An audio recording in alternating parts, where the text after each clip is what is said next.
Hello, and welcome to another episode of Ordinary Wisdom. This week, we are joined with my political science professor, Dr. Lang. Thanks for having me on, Landon. Oh yeah, it's a pleasure.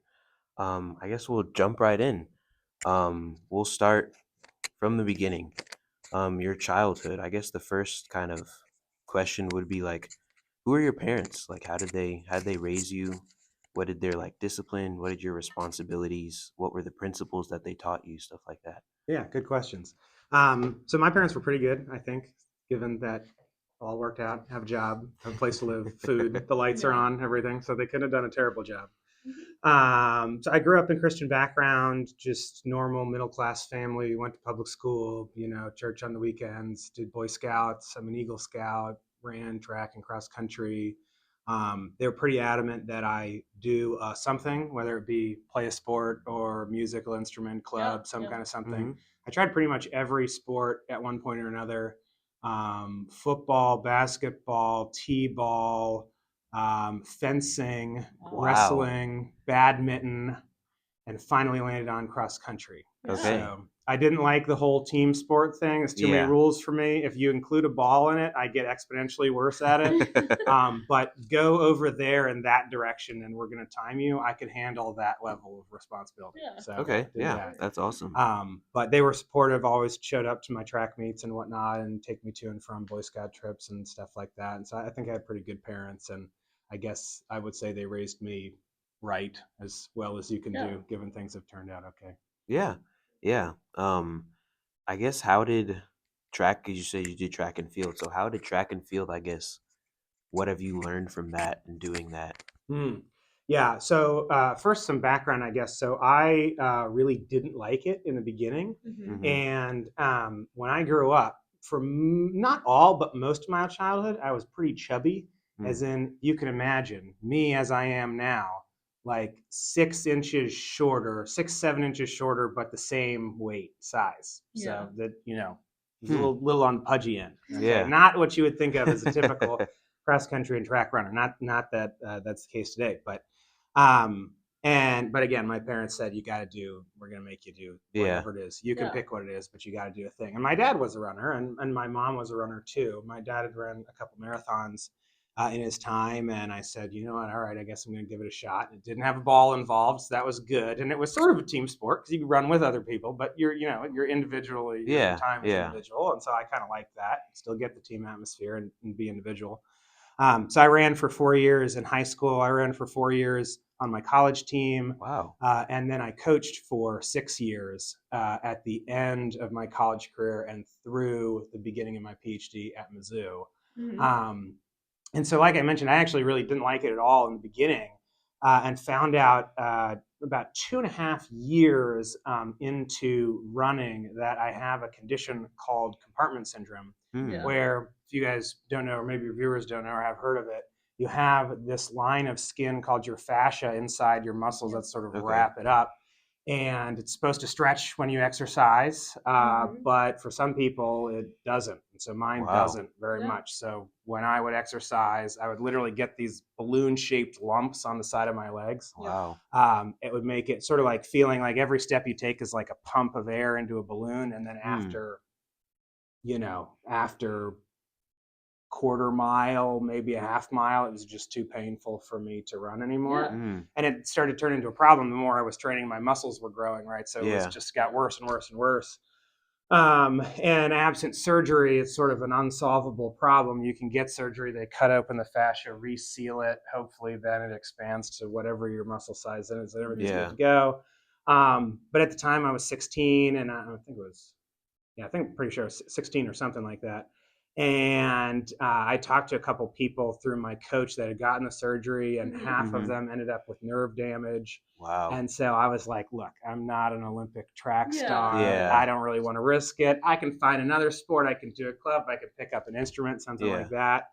Um, but while I was doing, so instead, what I decided to do is do physical therapy to essentially change the way that I run to Okay. make it so that the parts of my legs where I had compartment syndrome were relied on a little bit less. Yeah. And so I did that for a couple of years, but I couldn't run in the time, Mm-hmm. and figured out that I actually really loved running. I hated it. Yeah. Well, I hated it is probably a strong word, but I was forced to do it very begrudgingly. Yeah. When I was a freshman in high school, thought it was fine, I guess is probably a generous way to say it.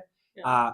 Realized I couldn't, had this injury, realized I couldn't do it anymore. And then said, I actually really like this sort of Yeah. thing now that I can't do it. Had a renewed vigor for it when I came back. Did really well my junior, senior year, and then walked onto my college team, ran for 4 years there, and then coached for 6. So, Nice. but your original question was what I learned from it, which is something I actually had prepared for a different question, which is advice about life stages. But I'm going to use my answer right now. Okay. Yeah. Awesome. But one of the things I think it's really important to have when you're young is some kind of experience that teaches you that if you work hard at something, you can improve at it. Mhm. And that doesn't mean you're going to improve as much as everybody else, Mm-hmm. or everybody's starting from different positions and everybody's ending at different positions, and everybody's rate of improvement will be different. But if you take yourself at point time A and you work hard at something at point time B, you will probably be at least somewhat better at the thing than you were when you started. Yeah. Yeah. And having experience coaching and then now teaching for several years, it's something I find that a lot of younger adults and teenagers don't really have. And if you don't get that when you're young, and it doesn't have to be a sport, it could be a job or practicing an instrument, or robotics or coding, could be any kind of anything. If you don't learn when you're young that, I can put effort into a thing and become better at a thing, I find that once you get a little older, it just makes people very cynical about life, and they sort of give up. Life's just going to happen to me. I can't do anything about it. It just sucks, and other people are always getting me down. That sort of Mm-hmm. mentality about life.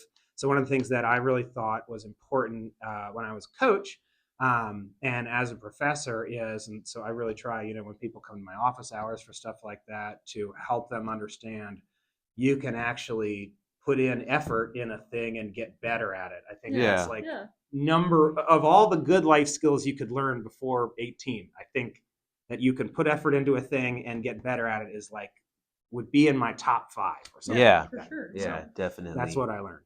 Mm-hmm. Where are you from, actually? So I grew up in outside of Baltimore, Maryland. Mm-hmm. And I went to college in upstate New York on the Canadian border. We were about 3 hours north of Syracuse, New York. So Mhm. about 6.5 hours northwest of New York City. You can kind of picture that. Mm-hmm. If you sort of know where Vermont is on Yeah, a map, yeah. up at the top, right, that sort of thick, fat part of New York, and about 30 minutes south of Ottawa, Ontario. Nice. So I grew up in Baltimore, went to Baltimore County, went to college in upstate New York, and then I lived in Missouri for half a decade doing my PhD at the University of Missouri in Nice. Columbia. So right in between St. Louis and Kansas City. Mm-hmm. And then I moved down here. Yeah. So, Wow. do you think you like the South better, or do you like living up north better? Ooh, classic question. So I'm going to choose option 3. I like the Midwest better. Wow. So one of the things I was hoping we'd get a chance to talk about sometime was just, it is my firm belief and experience that you drive 1,000 miles in any direction in this country and the people are just way different. The kinds of stuff you talk about and what is important to people and how people talk and the environment and the drivers and the buildings, everything changes if you go far enough away. And so my cards are kind of on the table at Anderson here, but I'm a young, straight, white guy who wants to raise a family and have kids, and I'm a Christian. So you would say I'm at least somewhat traditional. So that's just sort of how I live my life. And I found that, particularly out in Missouri, the place I was living in, sort of a small city, college town, was a good mix of sort of somewhat traditional, but also, as a college town, so there's a lot of young people. There's a lot of different perspectives on things, and essentially the way my experience, where I went to college was a very, very, I don't necessarily, it was true politically, but just a very progressive place in Yeah. the sense of what people wanted out of their life and the culture and how people talked and what was important to them. And also the politics. It was very Yeah. blue. Yeah. And Anderson, I would say, is pretty close to the exact opposite of that. It's Yeah. much more conservative, both like I'm talking about the political leanings of people around the area and also sort of the general culture. Yeah. And one of the things I liked about being in a city in Missouri, which is a little blue bubble in a big red state, it was kind of medium enough-ish for me where a sort of, I guess maybe you could call me somewhat traditional person would fit in pretty well. So that Yeah. fit really well for me. If you made me pick the North or the South, though, Mm-hmm. I'm not ready to answer that. Can I maybe Okay. think about it and come back to that? Yes. Definitely Go ahead. Midwest is best. If you forced me to pick Yeah. North or South, I'd have to think more about that. Okay. Yeah, for sure. I'm a little more invested, sort of growing up in the middle and going up north and then going down south. Yeah. I only spent 5 years in Missouri, and I kind of liked it. So Yeah. I'm comfortable answering that. But I have to think a little bit longer about which I Mhm. actually like if I had to choose Yeah. which side of Yeah. these. I'm a little more personally invested in that. Yeah. Do you have any like memories from your childhood or like before you went to college? Before I went to college, yeah, I had one funny memory that I Mhm. actually tried to remember to talk about. This is from my first job when I was 16. My parents said, you got to have a summer job, Yeah. got to save Yeah. money, Mhm. not going to be Yeah. on our dime forever. Yeah. And I said, darn, but okay, don't have a choice. I got to go out and find a job. Yeah. And so I found a job at Beaver Dam Swim Club, which nice. if you maybe listeners don't know, but Baltimore has a lot of giant marble quarries that are really old and actually Mhm. partially where a lot of monuments in DC and whatnot were built Oh, out yeah, of Baltimore marble. Okay. But all those, not all of them, but most of them have long since dried out. They're, Mhm. they're not being mined anymore. And so one particular one near where I lived, they filled it in with water, construction nice. equipment and all, and turned it into a giant pool. And so it's, Wow. a couple different, Cool. it's really more of a lake. I mean, this is like Yeah. giant, like, Huge marble. I don't know, football fields, maybe 2 football fields if you sort of stretch them out, in Yeah. different ways. Wow. That is so cool. And a mini golf course and some campgrounds, Mhm. little slide and, picnic tables. So it's sort of more like a, I don't know what you call it, campground club place. that Yeah. People would Wow. go and hang out, especially in the summers. And it's sort of hard to maybe people understand down here in Landon. You know this for sure, but it's pretty hot up in Maryland. Oh, It gets yeah, hot in the summer, and it is definitely. muggy. It is not a dry Yes. heat. You're right there, Chesapeake Bay. You're on the Yep. ocean or the bay, whatever you want to call it. So it is hot and it is muggy. And so Beaver Dam Swim Club would line up with cars. Yeah. We would open at 10 in the morning. We would close at 6. Mhm. And 9:45, you got cars stretched all the way down the road out the block. Yep. And so my job, I would come in. So you drive in and then you pay cash only and you get a little ticket. Yeah. And so I would collect money from the cars. And then after the cars were all in and we were all filled up, I was sort of like the security guard. So I walk around, make sure Ooh. nobody's got any, alcohol, people aren't sneaking in, kids in the trunk, Yeah. guns, knives, drugs, all that kind of stuff. It is Baltimore Yeah. after all.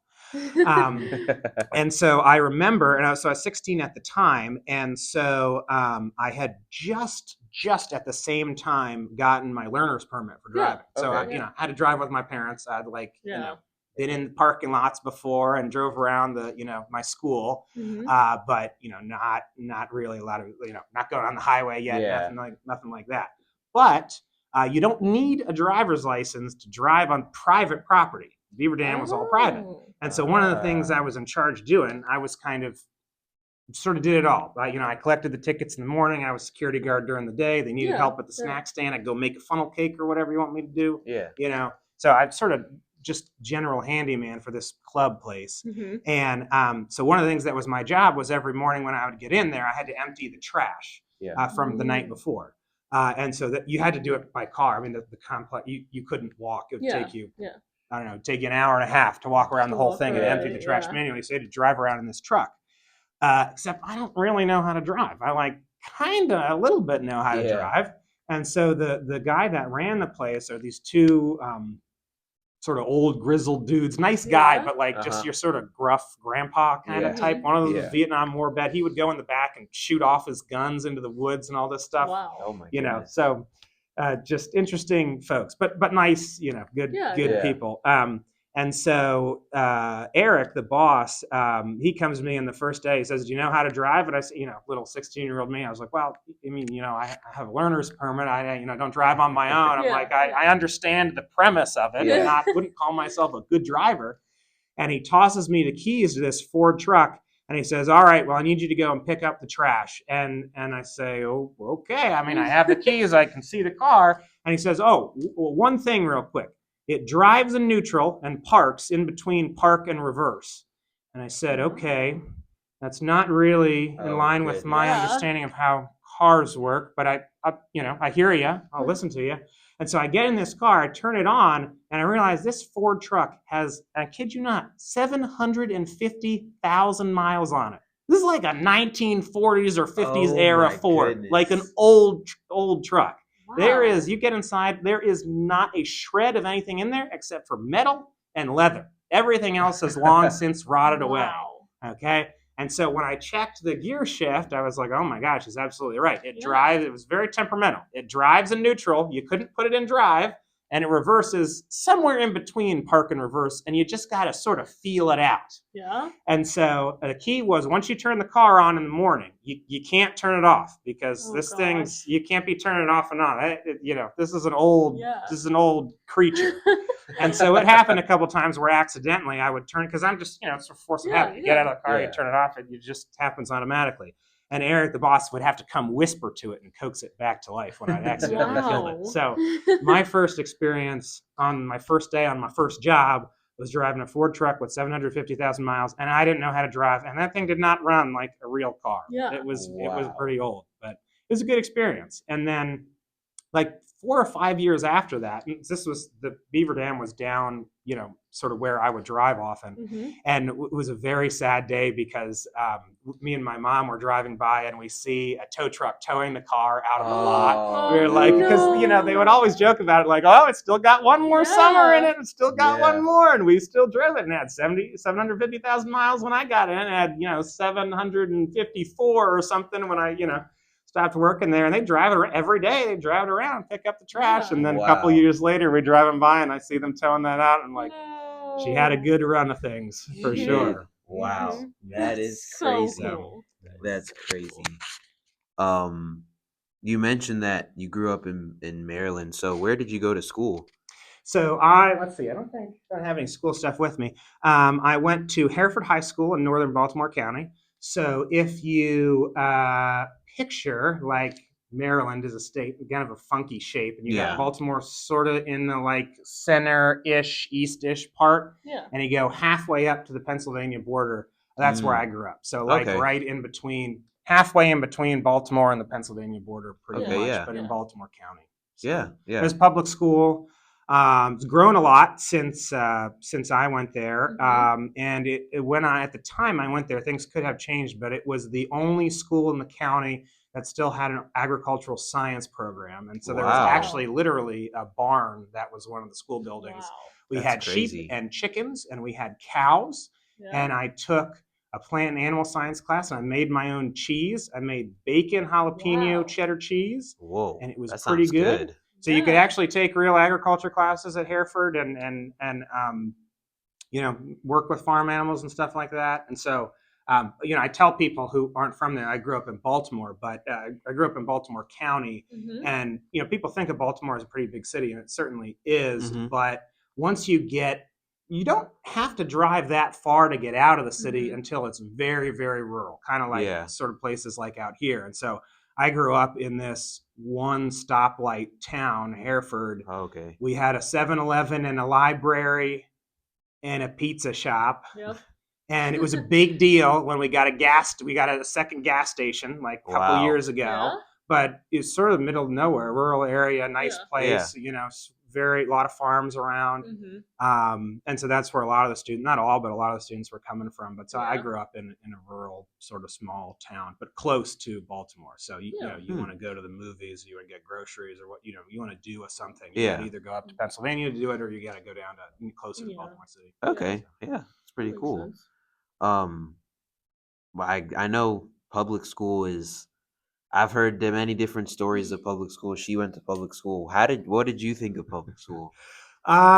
So let's see. I got to think here because I have some stories. So I got to consider which ones Yeah. I want to tell or not. So this is a controversial belief. I don't really think that. At least let me back up. Ideally, you go to school and you go to public school and you learn a Mhm. lot of wonderful things that Yeah. help you in your life. Now, Yeah. unfortunately, in my experience, it doesn't actually often work out that way. Yeah. Okay. And so I am of the belief that the function of going to school really is not education at all. It is socialization. It is learning how to meet other people, get to know other people, work within structures of authority, learn systems of dumb rules that don't really mean anything, but learn you got to work in them and you how to use them to your Yeah. advantage and how to suck up to the people that sometimes you got to suck up to, but you don't want to. How to treat people nicely. And there are a lot of things that I learned in public school that I've come to found have translated pretty well to the work environment. Yeah. And this is not me trying to champion public school versus private school or homeschooling or whatever, but I think it is the socialization part is really important. And obviously, you can do that in private school. You can do that if you're homeschooled. You can join clubs. You can join, church teams or leagues and all that stuff. Yeah. But I think it's a really good idea when you're young to not, and some of this is not within your control because, when I was 8, I didn't make any parenting decisions. Yeah. Fortunately, my parents made generally pretty good decisions. I think it's good to, be exposed to different groups of people and, learn how to socialize and practice making friends and that kind of stuff because it'll really help.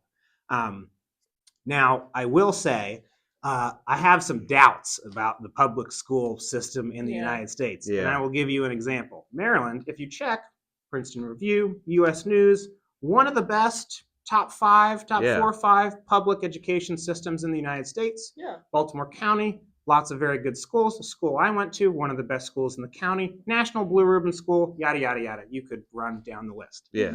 And when I graduated as a senior, we had more teachers expelled than we had students expelled that year.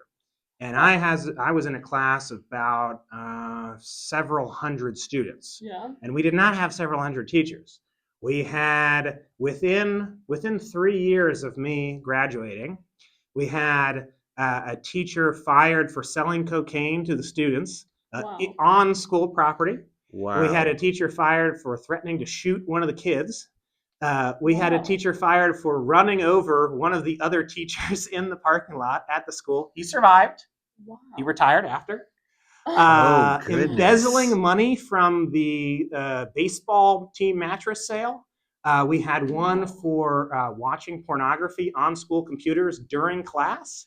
And one fled from the cops when the police arrived at school to arrest him. And I have no idea what he did or why the police needed to come to school immediately to arrest him. So all that is to say, I loved my high school. I got a pretty good education. There's a couple teachers and coaches that I had there that I'm still in touch with. Wow. But public school in the United States is not a perfect system. Yeah. And that example I just gave you is like from the cream of the crop. Yeah. So if that's supposedly the cream of the crop, we may be What able is to the imagine rest? what the average looks like, or maybe Yeah. the less than average. That is So- insane. Usually you hear about students doing that kind of Mhm. stuff. I know. Well, there was some of that among the students Yeah. too, but you don't expect, like several of the teachers to be doing Yeah. that. Yeah. too. That is Like that grown is adults. Yeah. Yes. yeah. I'm almost scared to ask the next question. But what do you think you learned the most from school? From school, we still talking just high school? Yeah. Just, Yeah. public Just high schools. school. Okay, gotcha. Yeah. Well, I think I did learn a lot. So I learned a lot about history. Yeah. I wanted to be a high school social studies teacher pretty much my entire life. Eventually went to college, did my student teaching, found out that wasn't for me, and I can get into that later if we want to or not.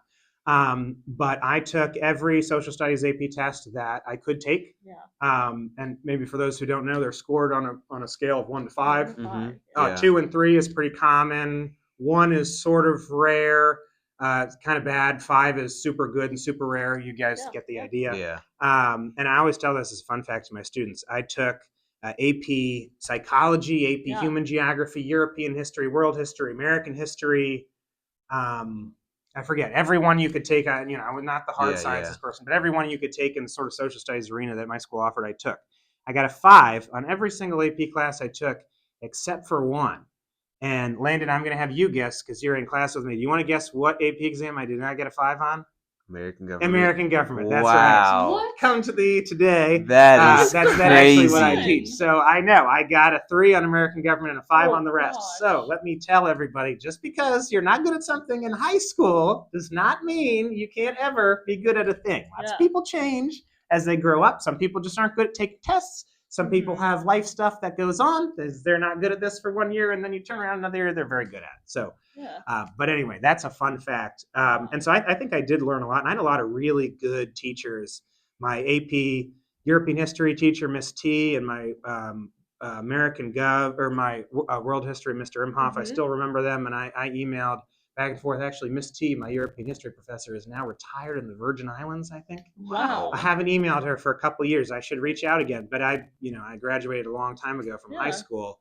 And I had some, I know I was kind of bashing on some teachers earlier, but I had some of the best teachers I've ever had in my Yeah. high school. Learned a lot about history from them that I've still taken away.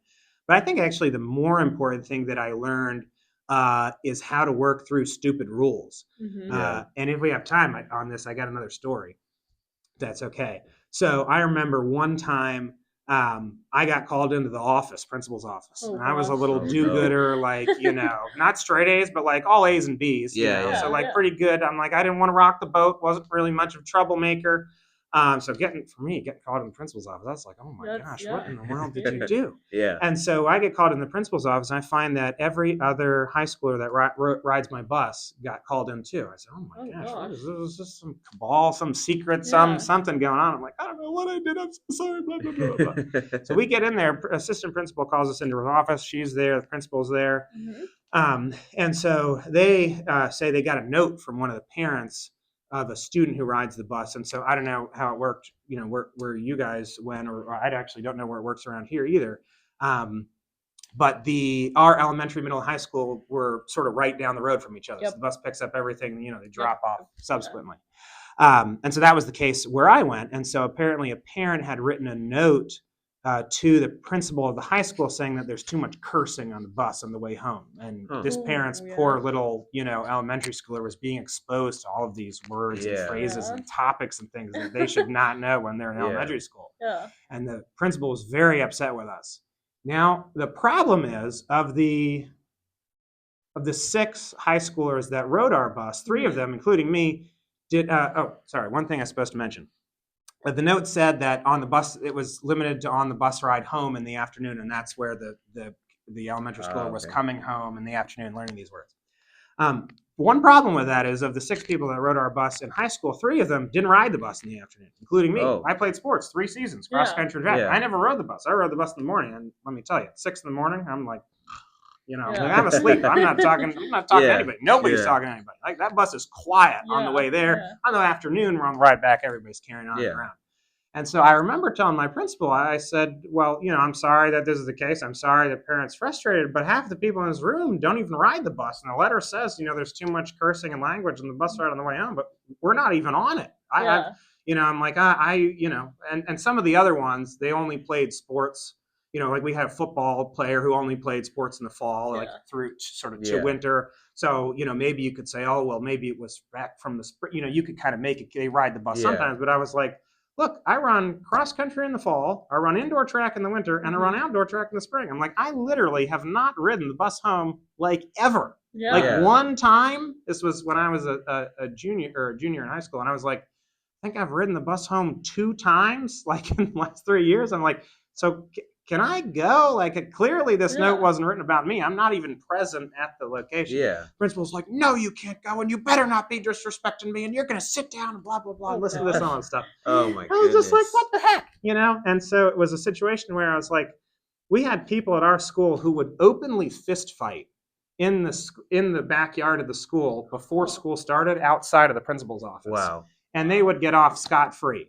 But you had people that were getting dragged into the office for something that they didn't even do, that they had no involvement in. And so it was something that I learned or was shown, whether it be right or wrong, it was just my experience going to school. I'm like, the forces that be were so hard on the good students, and the bad ones got off scot-free, Mhm. And so I really felt like that was kind of unfair. It was Yeah. just a bum setup.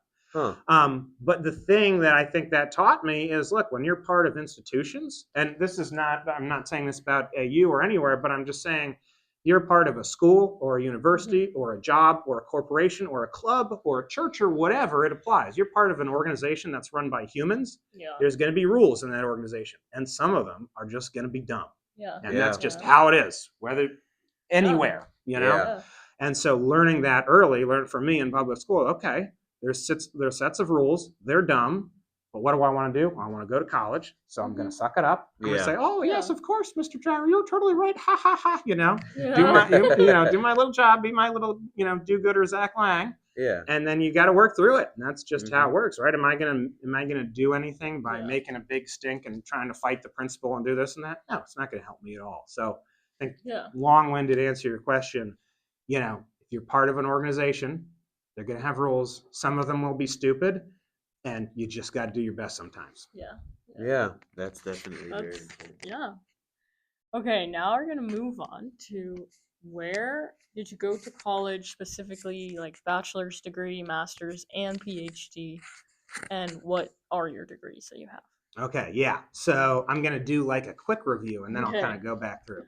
So went to high school in Baltimore County, Maryland. Mhm. Then I went all the way up to the Canadian border in New York, a small private school called St. Lawrence University in Mhm. Canton, New York. And that's where I got my bachelor's in government. That's what they Yeah. called it there, not political science, but same thing. Government, Now yeah. they've since changed the name to political science. So I got my bachelor's in government. I don't have a master's degree. Actually, I went straight into my PhD Oh, from wow. college.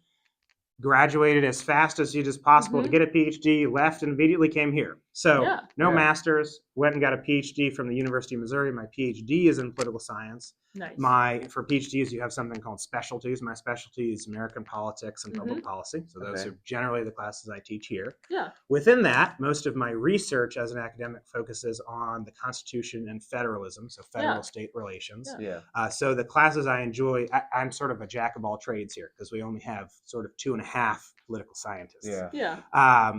So I teach it all, but the classes that I'm sort of most passionate about are the pre-law classes. So Yeah, anything having yeah. to do with the Constitution, civil rights and civil liberties, state, federal relations, Mhm. that kind of stuff. Now, it's back all the way up. College, bachelor's degree, 4 years at St. Lawrence University. Had a really nice time in college. It was fun. The reason I wanted to go there is, one, I wanted a small private school Yeah. where I would get to know my professors. Yeah. And this is not a dig at schools like Clemson or anything like that. But Yeah. for me, sort of a more extroverted person, more social person, I wanted to know my professors. I wanted them to know me. I wanted Yeah. to kind of feel like I was in a community, not like Yeah. a little fish in a big pond. I wanted to be a big fish in a little pond. Yeah. So for me, it naturally tended towards, okay, I was probably going to go to a private school, small private Mhm. school. I like the cold. I like the snow. So I wanted to go Yeah. up north. Yeah. And Canton, New York, I believe, has 67 inches of snow a year. Wow. So a lot of snow. It's Wow. funny to talk about different parts of the U.S. being different. Every year I was there, every 4. The first time it snowed was in September, and the last time it snowed was in May. Oh gosh. So May. That's awful. yeah, another fun fact: we didn't even have air conditioning at the school. It was just snows not required, September. yeah. Think about what's the school year like? The end of August through man. the beginning of May. Yeah. It snows September through May. So you clearly don't need Wow. air conditioning. I was up there one summer doing research with a professor of mine who's now a close friend, Mhm. and like the hottest day of the year, July.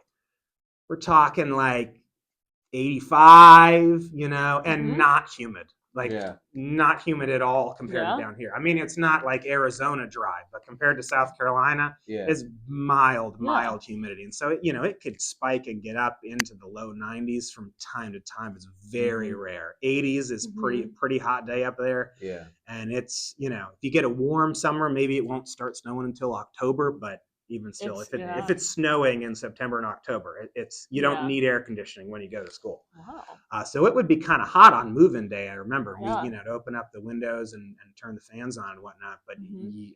we didn't. I never really thought of it. And actually, Yeah. another fun fact I remember, I would always put my water bottle next to my window, my closed window Yeah? in my dorm. And I'd wake up in the morning, the water bottle would be block of ice frozen. Wow. So you could put stuff Wow. on the windowsill and it Yeah, would and it freeze. would freeze. That's We That crazy. used is to so do it cool. all the time. I probably, this is not a recommendation. I'm Mhm. just admitting. But so I ran for my college cross country Yeah. track team too. And so we would go as a team. We'd do practice. And the Mhm. other thing people don't think about living up that far north is the sun goes down way early. It'd Yeah. be like Oh, 3 o'clock. Oh The sun would gosh, be, it'd be wow. dark. Wow, It was like 3 dark, o'clock. like a lot of the time. Wow. And so we'd go to practice was at 4:15. Yeah. So it's like pitch black by dinner time. Like it is like Yeah. the middle of the night. Wow. And so, when the sun goes down, it gets a lot colder than it is. Yeah. And I remember, I'll tell you another fun fact. The coldest day of the year ever when I was down there was negative 37 degrees. Oh gosh. It is cold. That's cold. We would get emails from the school that says, don't go outside today or you'll die. You can't actually spend time Wow. outside when it's negative 37 Yeah. because the air will just freeze and your eyeballs will freeze. Your Yeah. lungs will freeze. You'll just boom, and it's immediately. Yeah. So one of the things we did as a little prank, in hindsight, it seems kind of foolish and maybe a little mean. But when I was 18, I was, as they might say, a dumb boy.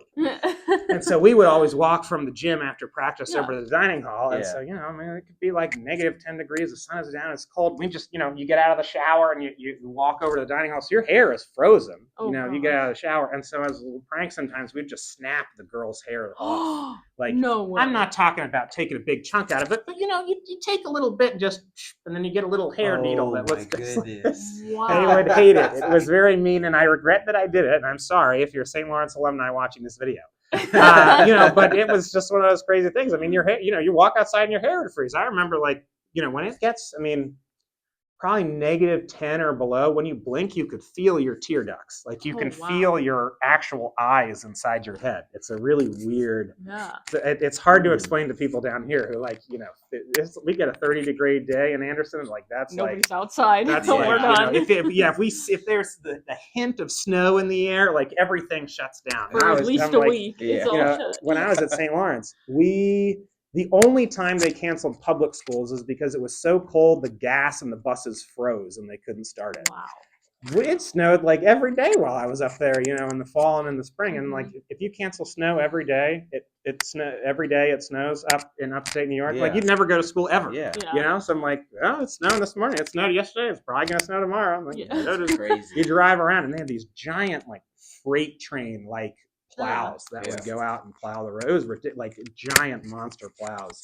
But if it snows multiple times a week, like every week, you don't plow, you just plow over the very top or you're just going to destroy the road. Yeah. So they actually don't put salt down on the roads up there. They put down dirt and sand because all Wow. that salt does is lower the melting point of water. So, Yeah.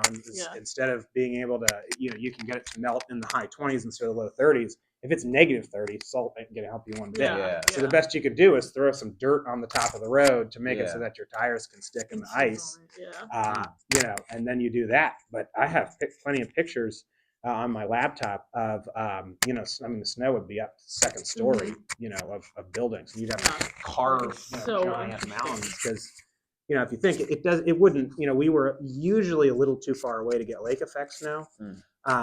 Sometimes we would get it if the wind blowed in just the right northeast Yeah. direction. We'd get lake effect storms. We got just a couple while I was up there.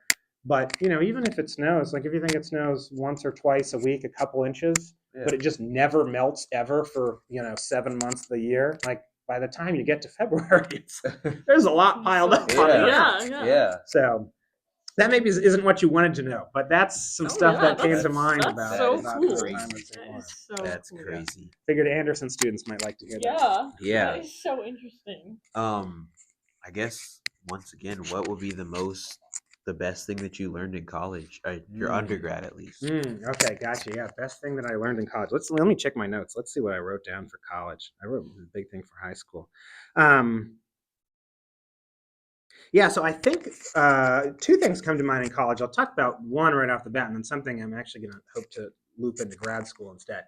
But, and this is something that I try to talk with my students about. Sometimes life decisions, choices, job, career, classes, relationships, sports, all that is just as much about finding out what you don't like as it Yeah. is finding out Mm. what you do like. Yeah. And so, just to give you an example, I mentioned this, but I wanted to be a high school social studies teacher my Yeah. entire life. As when I was young enough to want to do anything, I had short periods where I said maybe I want to be a school guidance counselor instead, Mhm. but pretty much 90% of the time, high school social studies teacher, high school social studies teacher. And so I went into St. Lawrence. They had a really good teaching certification program Mhm. and then a really good history degree. So Yeah. I started taking history classes, started taking education classes. And then eventually I get to be a junior and I start doing my clinicals, so my student Mhm. teaching Yeah. at Canton Central School in upstate New York.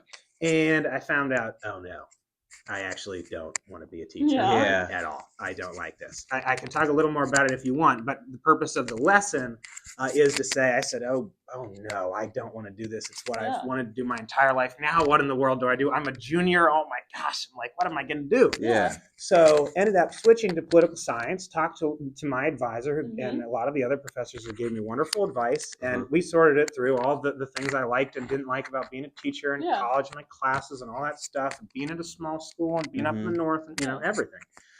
And I said, okay, well, I don't think I want to be a teacher, but there is something about this education business that I like. And Yeah. long story short, I can talk more if viewers want to, but most of the things that I didn't like about being a teacher were solved or would be solved, I thought, if I was a professor instead. Okay. However, the problem is you need an extra sheet of paper to do that. And that Yeah. extra sheet of paper takes you 5 to 10 years to get. Yeah. Yeah. And so I said, okay, well, my best guess at the moment is I think I want to be a professor. So I guess I think I'm going to go get a PhD. Mhm. And my advisor actually strongly suggested, she just said, don't go right into your PhD program. Get a master's first, go to work first, and then go back and get your PhD. Mhm. And there were lots of reasons for Yeah. that.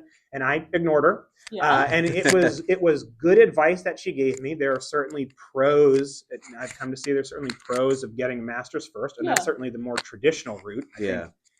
I was in a PhD cohort of 12, and I believe that I think something like 9 of them had master's first. So it's Yeah. a common approach. Not everybody does that, but it's common. And anyway, I ignored her advice. I said, I want to be a professor. You need a PhD to do that. I don't want to get a master's first. I want to go get a PhD so that I can Yeah. go be a professor and do what I think I want to do. And it's going to take me half a decade to a decade to do it. So I might as well start now. I don't want Yeah, to go to yeah. work and then, come back and then Yeah. I'm going to be like 40 years old, but I'm Yeah. going to get this thing. I'm like, I don't want to do that, So off I went to Mizzou to get my PhD. This is not to say I had a bad time at St. Lawrence. I had a lot of fun up at St. Lawrence, and I'm very close with my former advisor, who's now a good friend of mine. I have other friends I keep in touch with and whatnot. Yeah. But I learned that the thing I really thought I liked actually quite wasn't what I liked, but that ended up being okay. Yeah. Because in the process of learning what I didn't like, I found what I'm actually super passionate about, which is what I do now. It's Yeah. so interesting. Yeah. That's great. So cool. Yeah. Yeah. So, do you have any like funny college well, other than the hair snapping thing? Is there, or like even in your PhD or anything? Do you have any other funny stories that you? Yeah, well, I have a couple funny college stories, but we'll have to save those for post-graduation college stories. So if you guys want to bring me back, that's Okay, fine. But okay. they're not stuff not things I could tell on AU's campus at the moment. Okay. But ask me later. Okay. I do have a couple funny grad school stories, though, just sort of in the vein of going around different places and moving all around the country. So PhD cohort of 12 people, 6 were from the United States, 6 were not. Yeah. We had 1 from Turkey, 1 from Colombia, the country, 2 from Korea, 1 from China. I hope I'm not forgetting anybody. But you get the idea. Yeah, And then yeah. the rest from the United States. A couple from Missouri, me from Maryland. We had 1 from California, 1 from Oklahoma, 1 from Louisiana, sort of all over the place. And so a lot of people don't know this about the Midwest, but you're not surrounded by an ocean. It gets really hot in the summer and it gets Yeah. really cold in the winter. And so in Missouri, which is roughly where I was in Missouri, roughly similar latitude to where I was in Maryland, Baltimore. Yeah. Except it doesn't snow very much in Baltimore anymore. Like cold day in Baltimore, we're talking like maybe high 20s, low 30s. We get a lot of my mom calls it the yogurt belt. It's like, it could maybe snow. If we get a cold winter, we could actually get some snow. But it's going to be, 30 degrees. We get a warm winter, it's 35 every day. We're probably not going to get any snow. Yeah. So right on that line, Missouri, though, I remember, I think every year I lived there, there was at least one day over 105 degrees in the summer. It was Oh, hot, gosh. hot in the summer, hotter than here in the Yeah. summer. Now, not quite as humid, but hot. Hot. And yeah. every year I lived there, we had at least one day below zero. So it was Mhm. below zero in the winter, and it was hot as anything in the summer. That's And crazy. so again, we got people coming from all over different parts of the United States, all different parts of the world. Yeah. I have a very close friend who's now back at his alma mater, University of Louisiana. And I remember the first time it snowed, he was on a video chat outside with his with his grandparents who grew up in Louisiana, southern yeah. Louisiana on the coast. Mhm. They never seen snow their whole life. And so Wow. he's outside showing him, he's like, look, this is what snow looks like, which I thought was really cool. And it was sort of So fun, you know. yeah. And so I had just come down from upstate New York at Yeah. the time. So I was like, this snow stuff, that happens every Yeah. day. You know, this is no little snowstorm, that's no problem.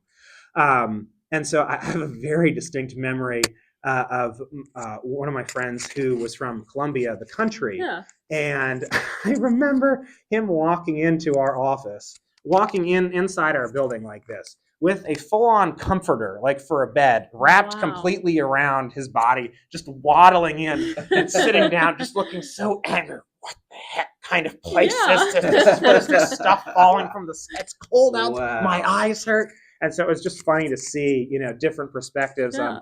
on where you're from. And Yeah. I remember like one of the guys was from California. And so Columbia, Missouri is 120,000 people. And Mhm. Mizzou's pretty big, like 20, 30,000 undergraduates. Wow. So during the school year, the city would feel pretty big. And then during Yeah. the summer, it would feel pretty empty.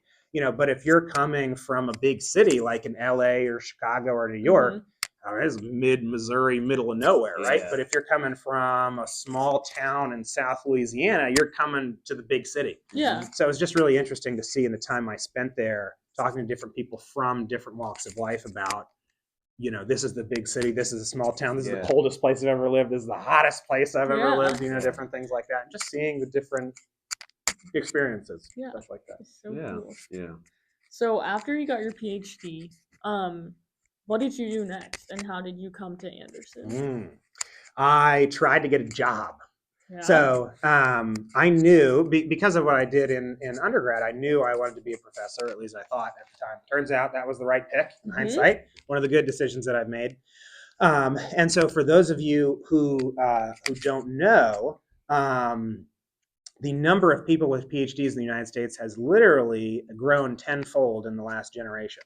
Wow. So it used to be, a lot of people don't think about this, used to be about 0.2% of the population has a PhD. Mhm. Now it's like 2%.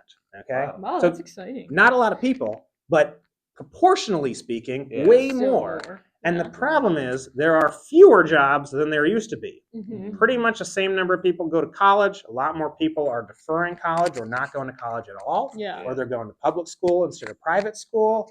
And a lot of people, a lot of students are taking on more and more debt. They're either Yeah. not going to college at all, or they're trying to get out in 3 years instead of 4. Mhm. And so some of the viewers might not know, for the last decade or so in college, there has been this looming, what we call enrollment cliff, Mhm. where you have a situation where pretty much a stagnant number of people are going to college Yeah. over time.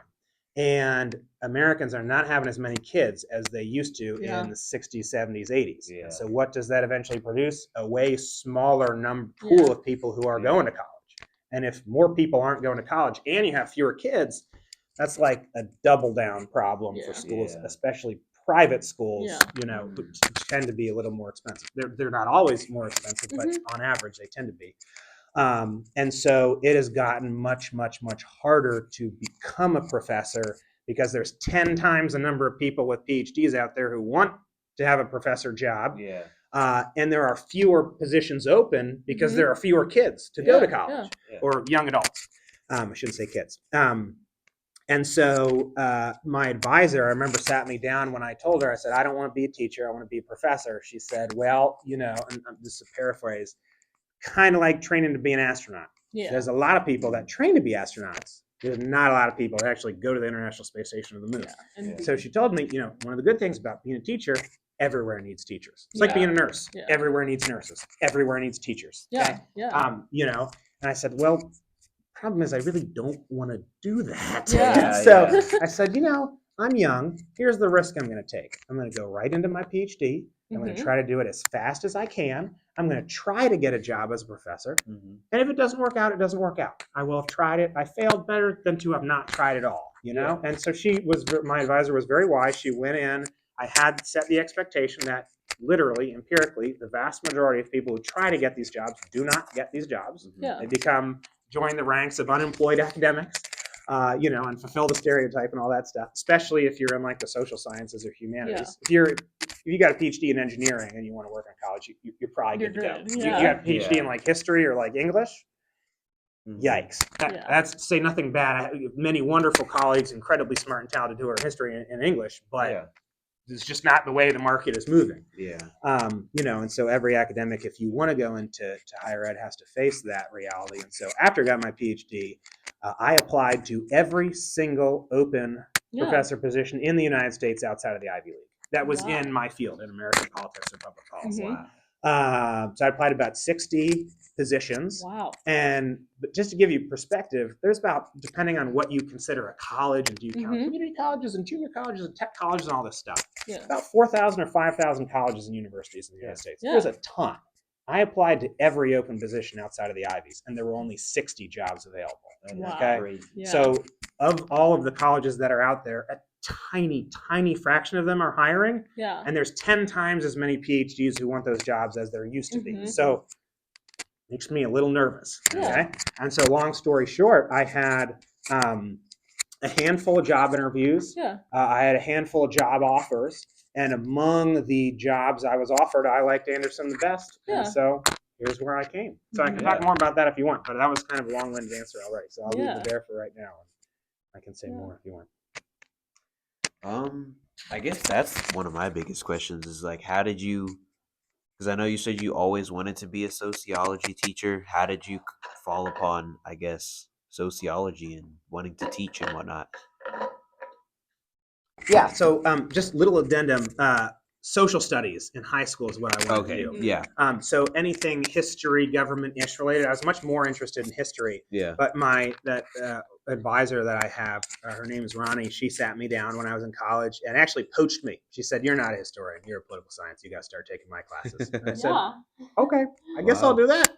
I liked her Yeah. classes, and so actually, long story short, she was such a good professor that I ended up. So my specialty in undergrad was in international relations. Yeah. Wow. I actually didn't start taking classes until in American politics until about a year and a half before I took the qualifying exams for my PhD. Yeah. So I did Okay. international relations. Actually, I've been doing international relations for much longer than I've been doing American politics. This whole Yeah. me as an American politics person is a very recent thing. Oh wow. But my advisor sat me down and said, "Well, look, I've seen you in your classes. You seem much more passionate about politics than you do about history." Yeah. And I said, "Fair enough.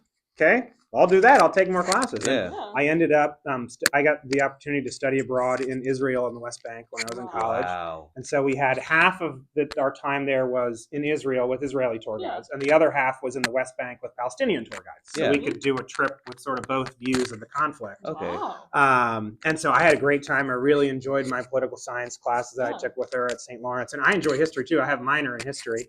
Mhm. But I decided that by the end of college, when I said, okay, I want to be a professor instead of a teacher, I also want to do political science instead of history. And I Okay. still love history, read a lot of history in my spare time.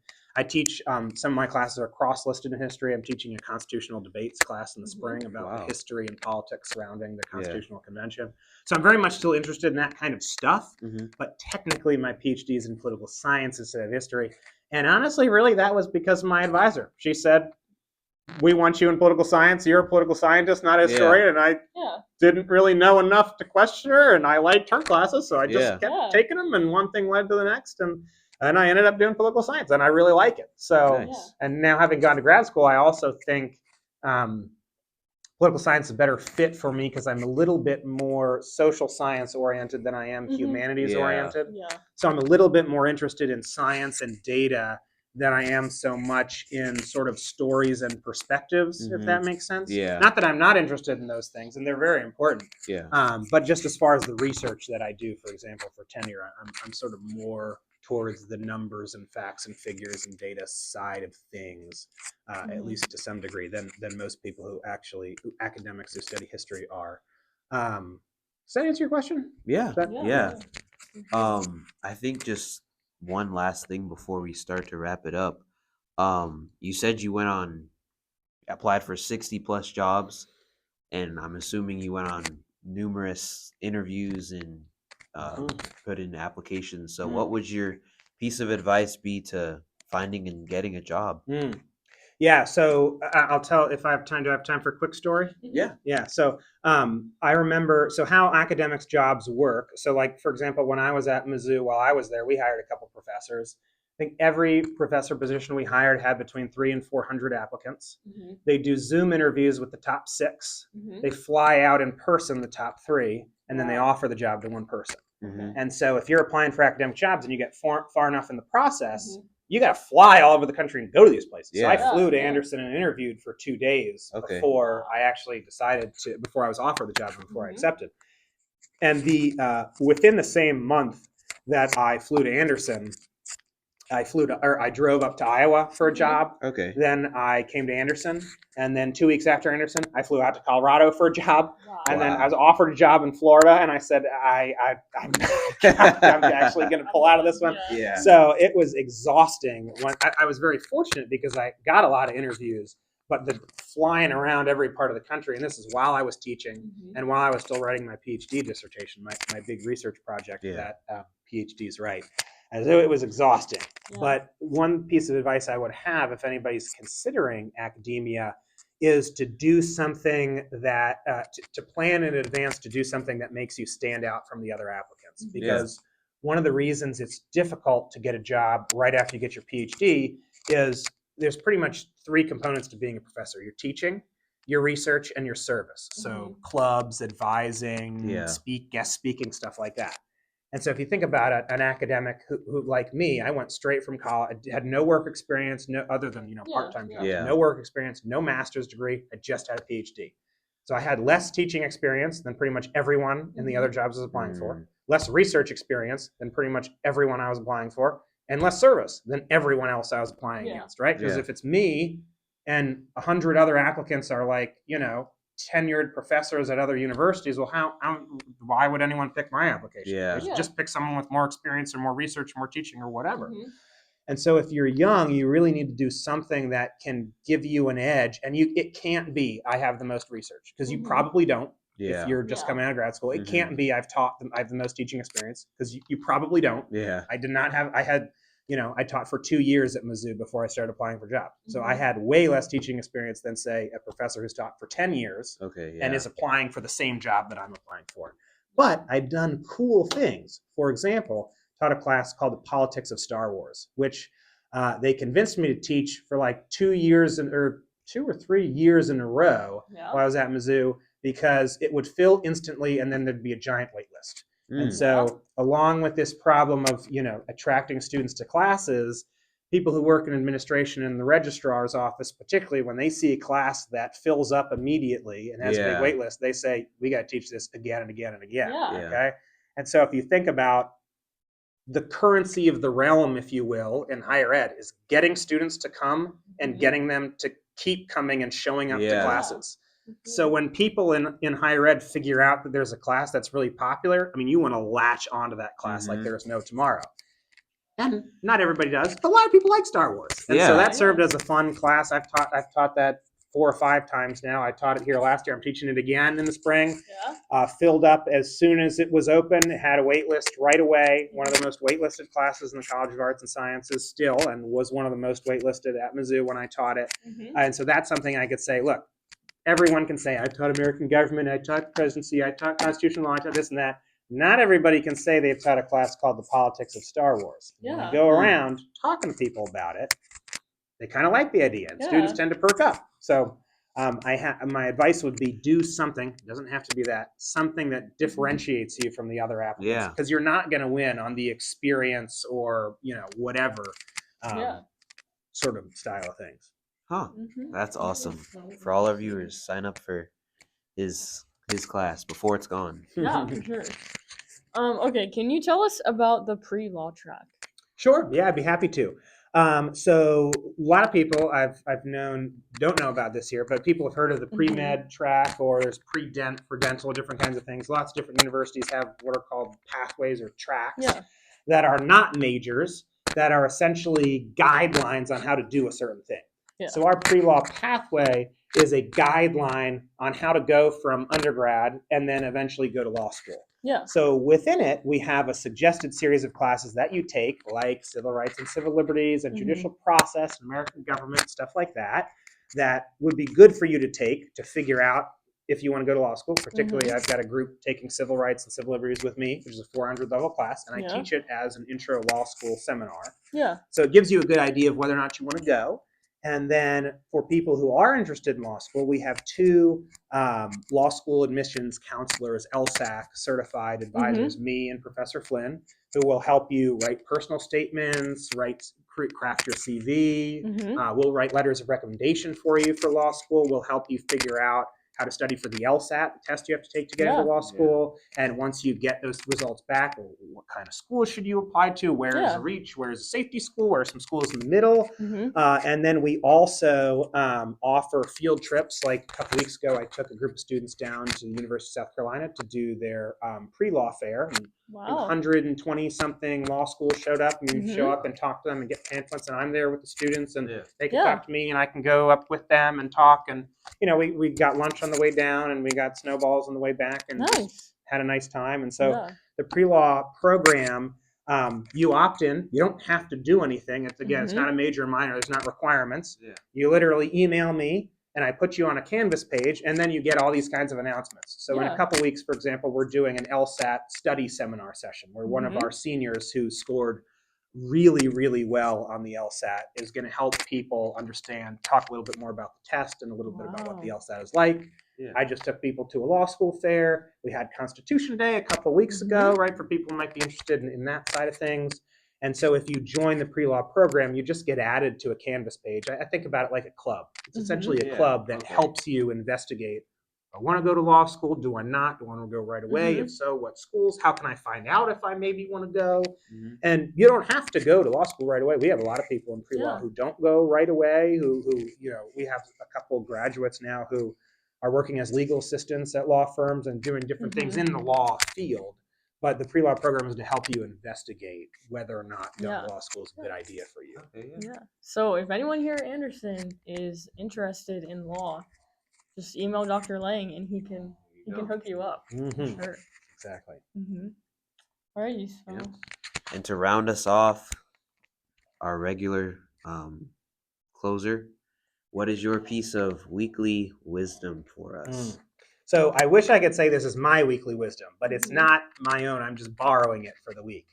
Okay. The second half of your life will be made up of habits from the first half. So one of the things that I didn't think about as much when I was younger, that I've grown to think about more as I've gotten older, is it will shock you. It shocked me from time to time how quickly things become habitual. Random stuff that you do, habits you get into, things that you don't do. So like, for example, I was a high school and college athlete. I run and bike 6 days a week still, try to keep in somewhat okay shape. And I found a lot of my friends who didn't do that in high school, well, now when they're in their 20s and 30s, well, they really struggle because they don't have a habit of doing exercise. And so, it's fine when you're 20, but when you're 30, when you're 40, when you're 50, when you start to get a little older and you're not super healthy, you start to get problems. And this is not me saying that everybody's got to do a sport in high school. I don't think that's true. But, you should be careful and think about when you're a teenager and in your 20s, what are the kinds of things that I'm doing routinely? Because that stuff, whatever that is what's either going to be really hard to break when you're in the second half of your life, or it could be really easy now to start something new that you want to do. I want to read a book a month for fun or something. Well, then you get in the habit of, you're a person who reads, and again, I'm not saying everybody has to read a book a month, but I think if I could go back and tell myself something, it would be to think more carefully and consciously about the things you do routinely and the things that have become habits for you in sort of all elements of your life. Because once you start to age, that's just going to be what you do, and it becomes harder to break those habits. So if you think about making good habits early, more likely to be good to go. Yeah. Yeah, that's great. Yeah. Habits are very, very important. Mhm. So, yeah, it's been a pleasure having you. We had a Yes. great conversation. Thank you. Okay, thank you. Well, Landon and Caroline, thank you guys for having me on, and I really appreciate it. It was Of nice to talk to you course. too. Yeah, Again, everyone, Dr. Lang. Dr. Lang. Political science, go see him. Yes. Until